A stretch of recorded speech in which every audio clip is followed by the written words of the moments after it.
It's Saturday morning at 10 a.m., so you know what that means. It's time for What's Up, Ocala? With tens of thousands of viewers every month on our YouTube channel and millions so far on TikTok, we are joined by our host, local owner and broker of Great Expectations Realty, Andrea Praber. Good morning and welcome to What's Up, Ocala. I am your host, Andrea Praber, and I am going to be talking to my very good friend, Macy, this morning. You guys are going to be welcoming her back. Macy, tell everyone who you are, where you work, and how they can get in touch with you. Hi, my name is Macy McConnell. I work for Brown & Brown Insurance Services, and the best way to get in contact with me is going to be 352-387-4252. Awesome. Okay, so every time Macy comes in, she comes and shares some Florida insurance stuff that is just awesome. But you actually were mentioning even New Jersey today that you had policies going on. I did not realize this is all over kind of thing. So being at Brown & Brown and an independent broker, we are number one in the state of Florida, but we happen to also be number 4 globally now. Wow. So I have clients as far as Vegas and California, far north as New York and Connecticut. Like we were talking about New Jersey, love that area, but also here in happy, sunny Florida. Wow. So you could actually work with somebody that maybe lives in a different state and has properties down here or maybe the second home or something like that. Yeah. Even. Wow, that's awesome. We do that all the time. So what kind of customers are you, because I mean, everybody's been on here and I know you've gotten some phone calls. Thank you all for supporting my people. I appreciate that. I love it. I love it when you support me, but I especially love it when you support those that come on the show and take the time out to explain and educate and sometimes entertain. And so you've gotten some phone calls. So what kind of customers do you personally work with? Because they really love working with you. I love to hear that. So a lot of the customers that I'm working with directly are going to be more in the high net worth caliber. So that's going to be clients that have a lot of different policies as opposed to just having the one home and maybe one car policy. So the cars may be exceeding like 4 or 5, or you have the home that's, $1 million and above. And then a lot of times, and that's another thing I wanted to talk to you about today, is collection policies. A lot of people are not bringing this up with their clients, and I think that this is something that had they known beforehand, because I had a client a few weeks ago that reached out to me that wished they would have known about a collection policy prior. Oh, it's one of those things you really, really kind of need to know before there's an incident, not after. That doesn't do you much good. No, not until after the fact. It doesn't help you any. Yeah. Well, I personally, with my jewelry and stuff, of course, I have the ring my husband gave to me, of course, but even that's pretty simple. I like, fun jewelry and stuff, but I don't really have any high end. I just have more stuff, from family or something like that. It doesn't have a lot of value. I have a little bit of a fear of wearing something on my hand that's worth more than my hand to somebody else. Yes. So I just kind of have that policy in my own little back of my mind or whatever. But what if it's something, seriously sentimental and something that has a lot of value to it and marketable value and maybe resale value, and somebody else says, I'm just going to go ahead and pop over to your house when you're not there and take that. That's sadly, and it's not even about just the fear of someone coming in your home and taking it or misplacing it or losing, for example, with a collections policy for a set of earrings, which most women, we all like the big and sparkly ones. I love them. So when it comes to earrings, for example, if you lose them, let's say you just lose one. I had a client, went to the beach, lost one earring. I lost one recently. It has no monetary value whatsoever. My daughter made them for me, and it's keys, which obviously, since I'm a real estate broker, and I cannot find it. So I'm trying to figure out how I can remake it before she finds out I lost one. Hopefully she's not watching this. Doesn't know. No. So what happens if you lose one earring? So if you lose one earring, basically what happens within the policy is that you give them the one that you have still, and they will pay you the full amount of the both earrings for the set.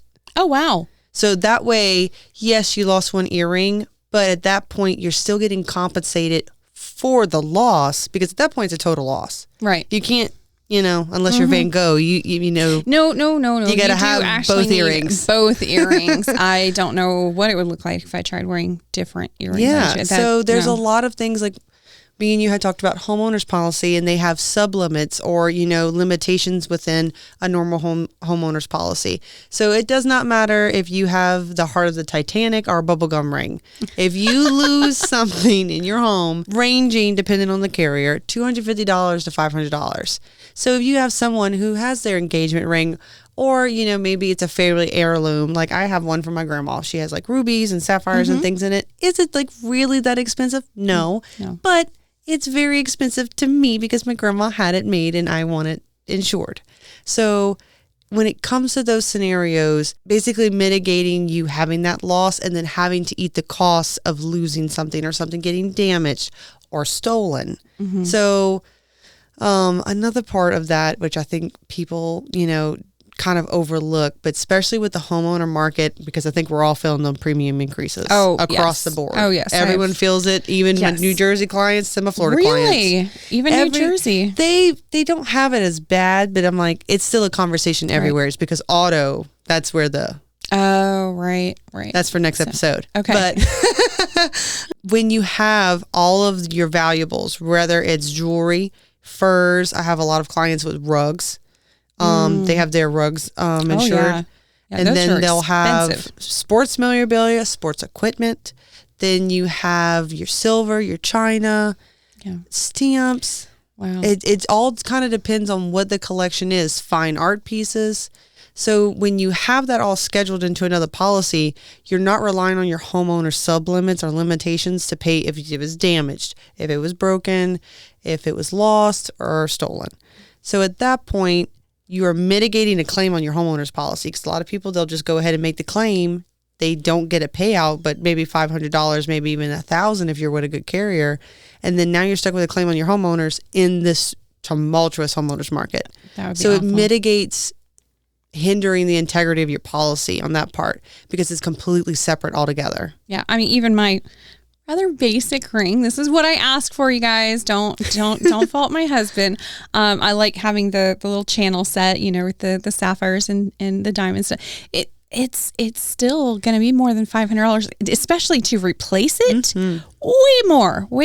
To me, of course, it's not replaceable, but if a stone were to fall out, all of those things happen. They happen all the time. We hear all the claims. Yeah. So, if something were to, $500, you can't get anything done for $500 with jewelry these days. No, not now. Yeah, no, that would not be very helpful. And then that's where, I've always talked to people. I'm like, what is, always ask them about their hobbies, and that's for, umbrella insurance, excess, because everybody has, that one hobby that you're like, is it making, risky things happen? But with jewelry, I always say, what is your collectors? Like, what do you have a passion for? What do you feel like is always in your house and you're always on the hunt for? Because some people, it's pottery, or taxidermy. Oh, goodness. So we insure that too, because... Do you really? Yeah. If you have someone who's an avid hunter and he's paid a lot of money, sure it's expensive. I've had one client, he paid for that. He went go shoot a buffalo, had the head done, and then had the whole body get put into a carpet. Wow. So that's a lot of money invested on the hunt itself, and then to go ahead and get everything fixed up. So, oh, wow. I'm like, he wants to make sure if that gets damaged in any way, shape, or form, he's getting compensated for it. Yeah. If he can duplicate the effort, time, and money. I wouldn't want to go sit out there and God knows where, have to wait on something. I don't know that my hobby would really, we were talking a little bit about it before, but I really love auctions and stuff. And if I get items, those impulse buys get everybody every time. I love it. I love auctions. I love them.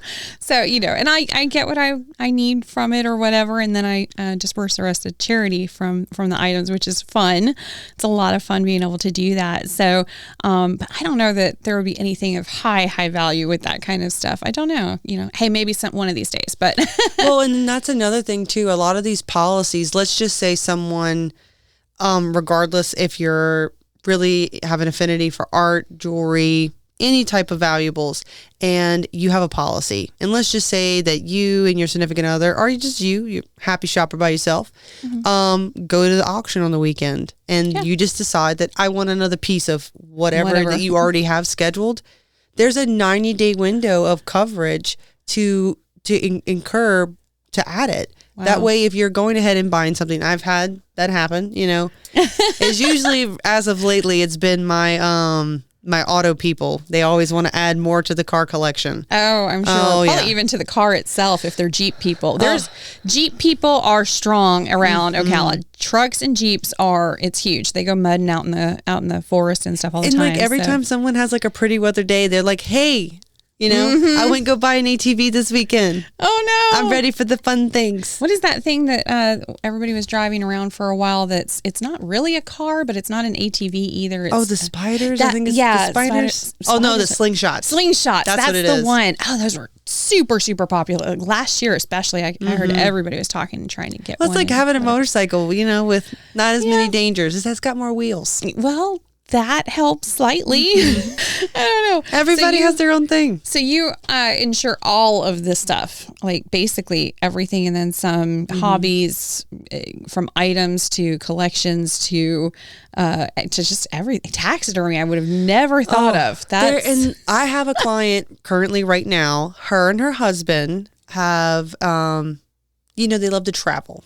Oh, okay. And some people, they'll pick up the spoons. I have some, the clients are people who do, they'll get spoons or postcards or stamps or little magnets. Small things that fit in. Her and her husband collect bottles of wine to everywhere they go, a lot of different countries, a lot of different states. So her collection is a total, I think, at like $300,000 right now. Oh, yeah, because every year it increases with wine. Yeah, and she just... and they'll go somewheres and they'll go find that one bottle to commemorate them going on a trip. Oh, and I think that's just so sweet. It is very sweet. That's something they can pass on to their kids and stuff. But yeah, that's a lot of value over time. Especially with the way that the wine and the whiskey market, and then, it's something that, like you said, you can pass down and it gains with value. Wow. That's awesome. There's not all items, are always going to be up and down with the market, but the value with it on top of that, food for thought. If you are getting these policies, if you are getting appraisals done within 2-year time period, that is a significant discount. Really? Significant discount if you're going to go ahead and get an appraisal, because it's really nice to say like, this bracelet is worth $50,000. Insure it for $50,000. If you get an appraisal, you will actually it makes a that premium give an opinion. I see. Because a lot of people, they'll just, for whatever specific, they're like, I own, $200,000 worth of jewelry. I'm just going to do a blanket policy. It gets more expensive because blanket policies are just basically mysterious items as a whole. If you're going ahead and scheduling out each item and taking the time, and yes, it does take time to have a conversation with your broker, but they're going to be there for you all the way. I said, but a lot of times I tell, my clients, I'm like, do the time now, because if you're it's the one piece of jewelry that you don't have listed on your policy as scheduled, that's the one you're going to miss. Yeah, probably. And then we're going to have to make sure that we have a blanket over that to make sure that we're accounting for ones that you may have forgotten about. Oh, that would just absolutely break my heart. If just the few pieces of jewelry that I have, they're more sentimental than anything, something my grandmother gave me or something that my father sent to me from my other grandmother after she passed away. That would absolutely just kill me if I could not replace that. If anything actually did happen to it. So yeah, that's rough. My husband, actually, I'm going to have to give him kudos. He is going through a clean out phase right now after 10 years of not me nagging, but I was nagging. But anyway, he had a storage unit. I was like, he must have been strong that day. Yeah. Well, this year we wanted to try to, get even finer on our budget. And, really, so since January, we've really been hardcore at this, even before January. So stuff that's on our to-do list from, the last few years, we're actually getting to it. We are really, really getting into it, which is great. And I think a lot of people are starting to do the same thing, which is great. So he had a storage unit and he went in and cleared it out and he's going through the stuff, but he is coming across baseball cards and stamps and all sorts, because this man does not throw things away. Okay. They normally don't. And he is a little bit older than me. So he would go to the Cubs games constantly when he was a kid back in the 60s and 70s. And primarily the 60s. So he had a whole slew of baseball cards that literally looked like they just got printed yesterday. And I'm looking at them like, oh, these are going to have so much value. No, they don't. No, they don't. But to him, there is a lot of value to them. And that's something that, he can pass down to our son and stuff. So, that's something very, very much that I would not want to just leave open. I would want at least that to be insured. But I don't know that there's really a value to that right now. So what would you do with something like that? So, and at that point, a lot of times, most brokers who are dealing with carriers that have these policies, there's a network of people that we're in contact with, whereas appraisers, everybody knows somebody who's in that type of spectrum or that realm. So we can go ahead and advise you, let's go have a conversation with X, Y, and Z. That way we can see what the appraisal is. Because at the same time you can't really replace something that's from the 60s with like, kind, and value because it's from the 60s. No, he is definitely a very unique individual to have had this stuff. Because that's what all those policies are really intended for, is if I lose something, I'm either getting the value for it, or if they're replacing it, because sometimes in the policies, they can go ahead and replace it. Mm-hmm. But it has to be like, kind, and value. So that means I can't just say that like I lost, a whatever type of bracelet with 16 diamonds and you give me a bracelet with 1 diamond on it. That's not like, kind, or value. Right. So it has to be equivalent. If they're going to replace it, it has to be equivalent. Gotcha. So, but I mean, for him, baseball cards, for example, and there was a whole slew of them. That's why I'm using this as an example. Baseball cards, they sometimes are really, really high up in value, and sometimes they're worth absolutely not even the paper they're printed on. So how often, just as that example, how often should you go and get your items appraised? It depends on the item, because jewelry, they like it, I guess, as long as you're reshopping your policies, probably 2 years within you wanting to remarket your policy. Okay. But items, at least go ahead and do it every about 5 years, 5 to 10 years, because at that point you're getting a good part of the market. Now, when it comes to cards, it's going to be, what card is it? Because baseball cards are hot. Yeah. Pokemon cards have been. Oh, no. Yes. Are you joking? No. They have not gone away, girl. They are here to stay. Goodness. A lot of people are insuring them because and when it comes to those types of cards and stamps and those things, it's all going to be about the edges, the condition, which card it is, what's circulation of the card. So like, same thing as baseball and Pokemon cards. I always say those are those 2 examples. That, they have the first generation, or you have somebody who has a specific player, was it signed? Are the edges, kind of a little bit tarnished because, the kids used to play with them. Right. So it all depends on how safeguarded the card was. Then it gets evaluated that way. Wow. Yeah. That's a lot. It is a lot. Because these are little pieces of cardboard. Oh yeah, these things were not meant to last. Like, this is not. That's crazy. They weren't made out of titanium and mortar. Pretty sure when they were printing these up in like the early 60s or something, they were not going, I'm pretty sure we need to save this for 2024. They thought it was going to get chewed up as the gum it came with. Yeah, they thought it was going to get put on the spokes of a bicycle, probably. Yeah. And moved on.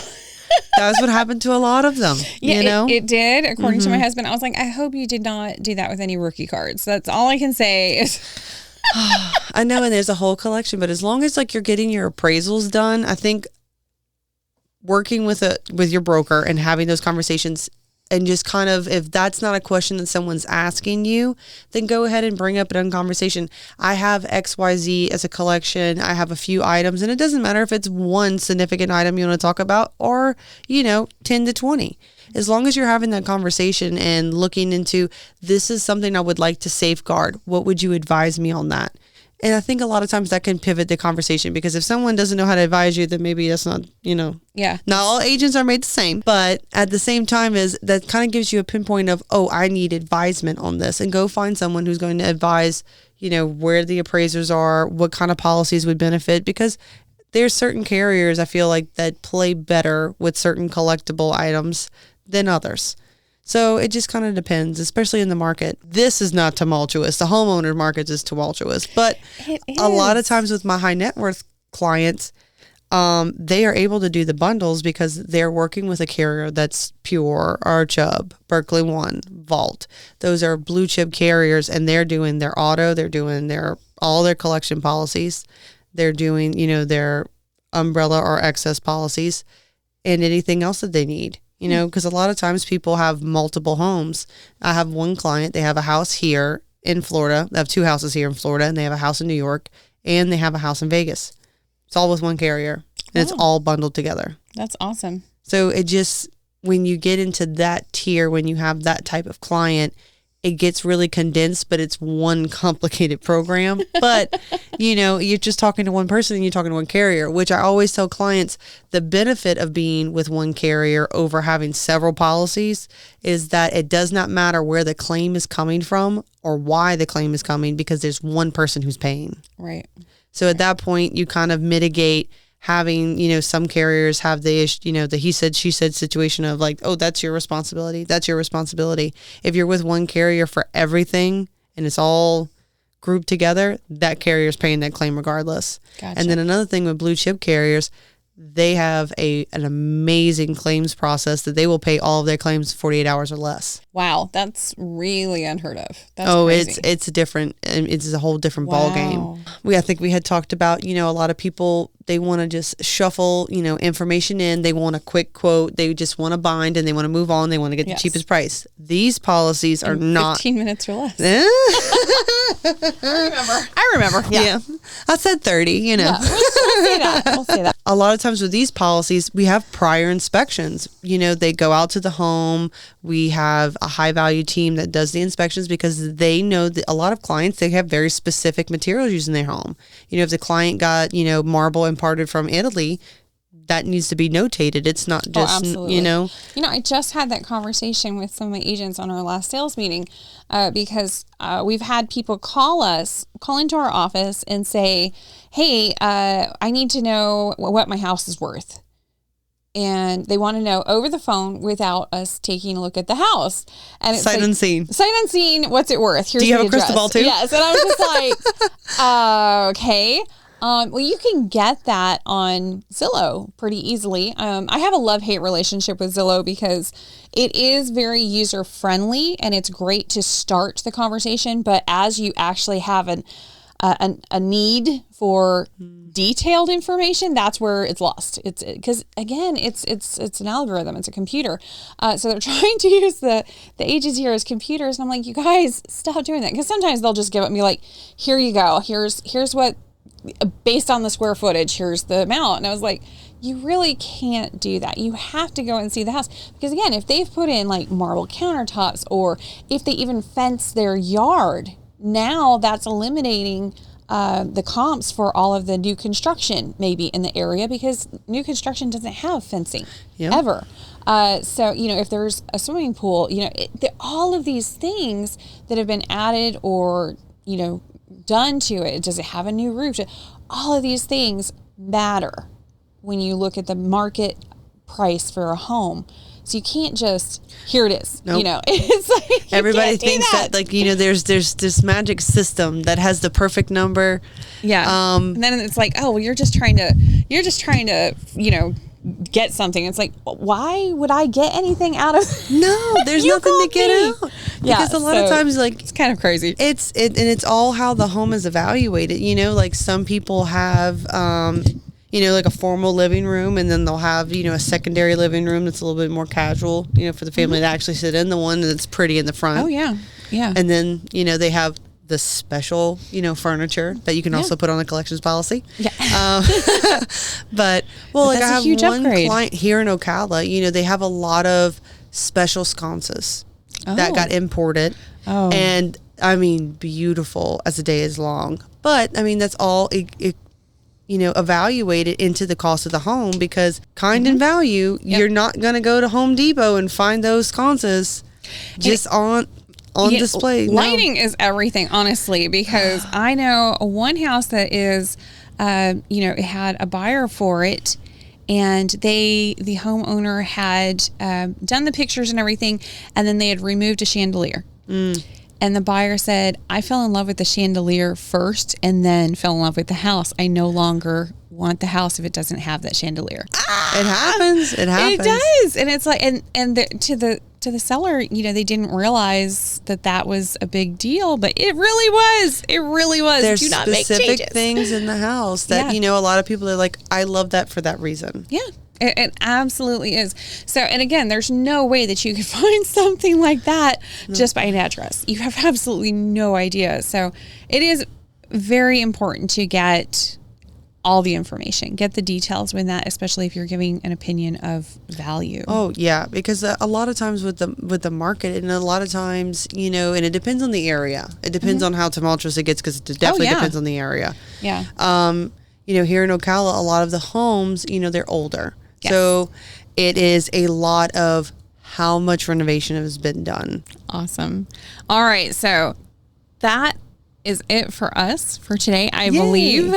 Thank you so much, Macy, for coming in and going over insurance with us. If you guys have questions for Macy and you want her to discuss it on a show and go into details on it, of course, you can reach out to her, or you can go ahead and put it in the comments section of this video or on our Facebook page, and we will go ahead and make sure that our next video with Macy covers those questions for you. We'll do a Q&A. We will do a Q&A. I would have fun with that. I think that's a great idea. So I would love to hear from you guys and see what questions that you have. Yes, absolutely. So, all right. Well, thank you so much for coming in. Always. And one more time, how do people get in touch with you? If you would like to speak with Macy, you use the phone number 352-387-4252.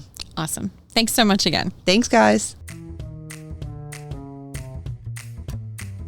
You've been listening to What's Up, Ocala? Follow us all week on Andrea Praber's YouTube channel and TikTok. We'll see you next week at 10 a.m. on What's Up, Ocala.